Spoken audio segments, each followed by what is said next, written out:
blessée dans l'accident de voiture provoqué par Pierre Palmade, la femme qui a perdu son bébé a enfin pu sortir de l'hôpital, et ce, contrairement à son beau-frère et le fils de ce dernier qui sont, eux, toujours dans un état critique.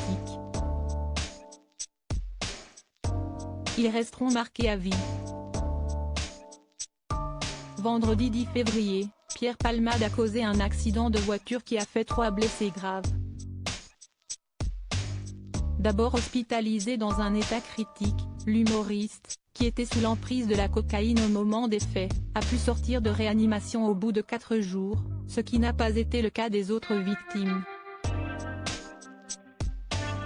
Parmi ces dernières figure Yüksel, un père de famille âgé de 40 ans, qui, 10 jours plus tard, est toujours dans le coma. Quand il va sortir de l'hôpital, il sera handicapé à 80%, si est sûr et certain, a déclaré l'un de ses cousins dans l'émission 7 à 8.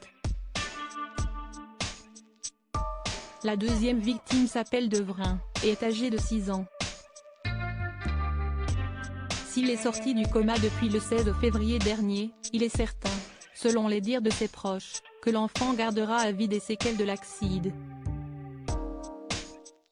Il ne pourra plus manger, ni parler comme avant, a expliqué sa famille dans l'émission diffusée sur TF1. La femme est sortie d'hôpital d'après les informations de BFM Télévision. Mila, la dernière personne à avoir été touchée dans la collision, est sortie de l'hôpital.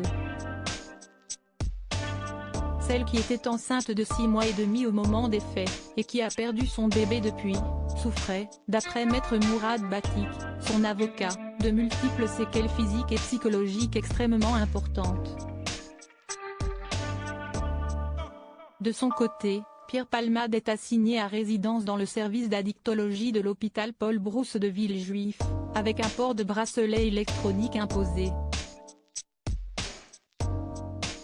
Mais cette affaire n'est pas la seule visant le comédien. Depuis plusieurs jours, il est au cœur d'une toute autre enquête, celle pour détention d'images pédopornographiques. Des preuves de cette accusation devraient prochainement être transmises aux autorités.